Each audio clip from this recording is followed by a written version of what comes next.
À l'ombre des conflits et des crises médiatisées, un mouvement silencieux mais puissant redéfinit les équilibres économiques mondiaux. Loin des projecteurs, une dynamique de dédollarisation gagne du terrain, menaçant de redessiner les lignes de pouvoir entre les nations du G7 et les économies émergentes du Sud global. Ce phénomène pourrait bien entraîner des répercussions profondes plus vite que certains ne l'imaginaient, non seulement pour les États-Unis et leurs alliés, mais aussi pour l'ordre économique mondial tel que nous le connaissons. Alors que le monde occidental reste concentré sur d'autres enjeux internationaux, des changements stratégiques se profilent à l'horizon, promettant de transformer les relations internationales de manière inattendue. Des développements récents, qui ont peut-être échappé à l'attention générale, viennent confirmer la vitesse à laquelle ce changement de paradigme prend forme. Face à ces transformations, l'économie américaine pourrait vaciller, au point de perdre définitivement son statut de leader mondial.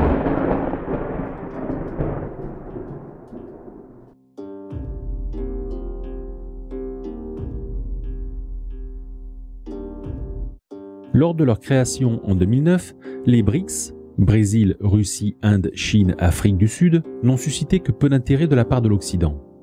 Particulièrement, les États-Unis les ont perçus comme une alliance économique mineure, incapable de les menacer de quelque manière que ce soit. Les experts internationaux estimaient que cette coalition ne pourrait jamais rivaliser en organisation et en unité avec l'Union européenne pour atteindre des objectifs significatifs, en raison des antagonismes entre ses membres. Cependant, ce groupe autrefois jugé insignifiant a évolué pour devenir une menace palpable à la suprématie économique américaine. Aujourd'hui, ni les États-Unis ni l'Europe ne peuvent plus ignorer cette réalité. Une panique tangible s'est installée. Récemment, Donald Trump, candidat à la présidence américaine, a clairement exprimé son inquiétude. « Je ne veux pas que les gens quittent le dollar. Cela serait comme perdre une guerre révolutionnaire. Un coup dur pour notre pays. » Cette déclaration souligne la crainte grandissante des États-Unis face à la perte de leur domination économique. En avril, la secrétaire au Trésor Janet Yellen et le secrétaire d'État Antony Blinken ont même voyagé en Chine, tentant de dissuader ce pays de soutenir la Russie, ce qui souligne la nervosité américaine face aux alliances géopolitiques se formant contre ses intérêts.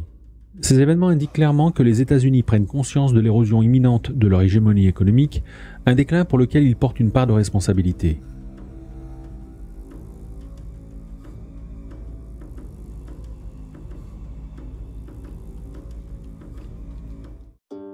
Depuis de nombreuses années, la communauté internationale discute de la nécessité de réduire la dépendance au dollar américain. Cependant, ces discussions ont pris une nouvelle urgence après 2022, lorsque les États-Unis ont utilisé leur monnaie comme une arme politique. En sanctionnant la Russie, gelant ses avoirs en dollars, restreignant ses importations clés et l'excluant du système bancaire international SWIFT, les États-Unis ont non seulement puni la Russie, mais ont aussi envoyé un signal d'alarme à d'autres nations. Ces actions ont exacerbé les craintes que le même sort puisse leur être réservé. En réaction, la Russie a refusé de se soumettre aux pressions américaines et s'est engagée à réduire sa dépendance au dollar. Cette résolution a été soutenue par la création, en collaboration avec la Chine au sein de l'alliance des BRICS, d'une nouvelle monnaie probablement adossée à l'or. Cette démarche a été renforcée par des achats massifs d'or par certains membres des BRICS+, incluant la Chine, la Russie et l'Inde, signalant une volonté claire de s'éloigner du dollar. En 2023, le Conseil mondial de l'or a noté que les BRICS étaient les plus grands acheteurs d'or mondial, avec la Chine qui a ajouté 225 tonnes à ses réserves.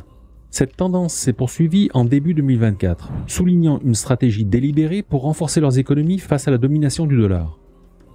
Cette accumulation d'or par les BRICS est indicative de leur stratégie à long terme pour éroder la prééminence du dollar et établir un nouveau standard monétaire qui pourrait redéfinir les règles du commerce international et de la finance mondiale.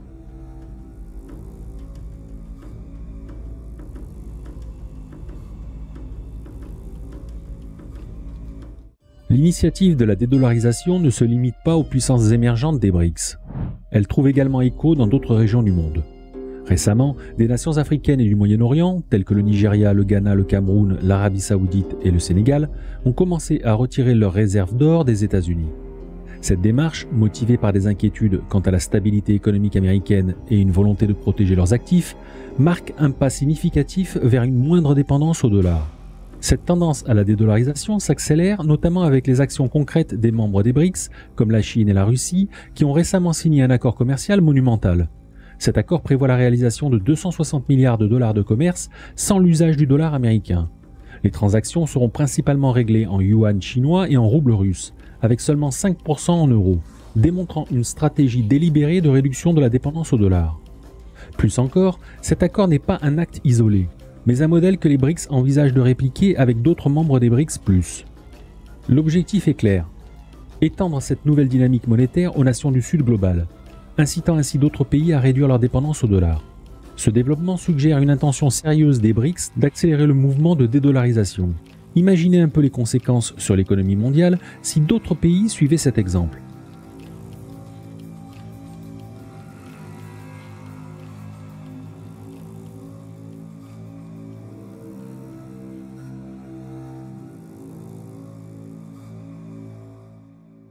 L'abandon progressif du dollar par les pays des BRICS et d'autres économies émergentes pourrait engendrer des répercussions profondes pour les États-Unis. Envisageons un scénario où des pays africains, par exemple, adoptent pleinement l'agenda de dédollarisation proposé par les BRICS. Le dollar américain se verrait alors soumis à une pression croissante, tandis que les monnaies locales pourraient se renforcer significativement, affectant directement les secteurs financiers de ces pays. Si le dollar était largement abandonné pour les transactions internationales, cela entraînerait un afflux massif de dollars vers les États-Unis, augmentant l'offre de monnaie et risquant de provoquer une hyperinflation. Cela réduirait significativement le pouvoir d'achat des ménages et des entreprises, affectant leur capacité de consommation et d'investissement.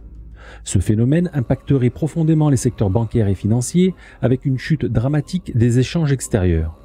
L'impact s'étendrait au-delà, touchant divers secteurs économiques tels que la technologie, la manufacture et les services, qui connaîtraient tous des réductions de dépenses et des pertes d'emplois en raison de l'inflation croissante. Les marchés de change, sensibles à l'offre et à la demande, ressentiraient une baisse de la demande pour le dollar, ce qui pourrait pousser la Fed à augmenter les taux d'intérêt et à racheter du dollar pour stabiliser sa valeur. En cas d'affaiblissement du dollar, les coûts d'importation pour les multinationales américaines pourraient augmenter significativement. Ces entreprises seraient contraintes d'ajuster leur stratégie opérationnelle et de prix, telles que l'optimisation des processus ou l'innovation dans les produits, non seulement pour sauvegarder leurs marges, mais aussi pour rester compétitives à l'international. À long terme, si les BRICS et leurs alliés persistent à exclure le dollar de leurs échanges commerciaux, les États-Unis pourraient voir leur économie fortement déclassée. Un tel scénario mettrait en péril leur influence géopolitique, soulignant ainsi l'urgence pour l'Amérique de repenser sa stratégie économique face à une dédollarisation croissante.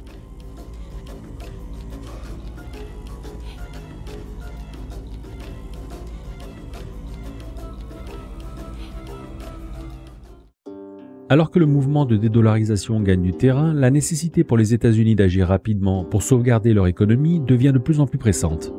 Cependant, la stratégie prédominante de Washington semble rester inchangée. En pleine tension géopolitique, notamment autour du conflit russo-ukrainien, les États-Unis continuent d'utiliser les sanctions comme outil diplomatique. Récemment, ils ont menacé de sanctionner les banques chinoises qui réalisent des transactions avec la Russie, prétextant une aide à l'effort de guerre russe en Ukraine. Cette menace a été formulée lors de la visite en Chine du secrétaire d'État américain Anthony Blinken et de la secrétaire au Trésor Janet Yellen.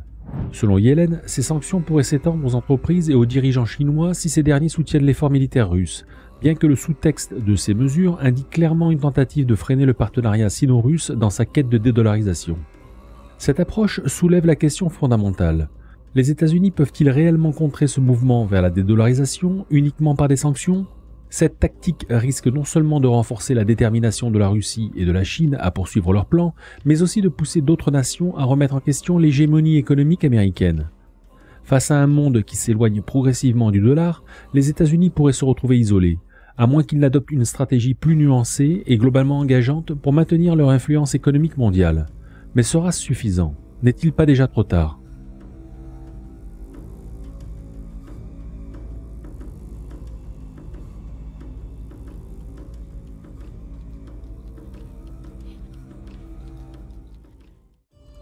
Le prochain sommet des BRICS, prévu pour octobre 2024 dans la région de Kazan en Russie, s'annonce comme un événement déterminant dans l'évolution de la politique économique mondiale.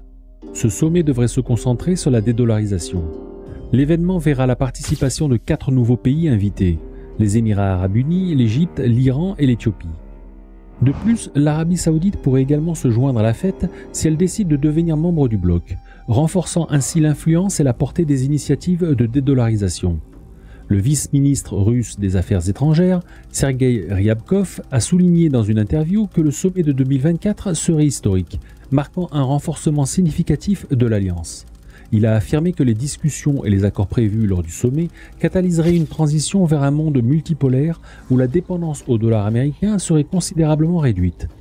Ryabkov se dit confiant dans le fait que les BRICS, en avançant vers ce nouveau modèle économique, porteront un coup sérieux à l'hégémonie du dollar. Ce sommet illustre la détermination des BRICS à établir un système de coopération plus influent, envisageant une architecture économique mondiale où la domination d'une seule monnaie serait chose du passé.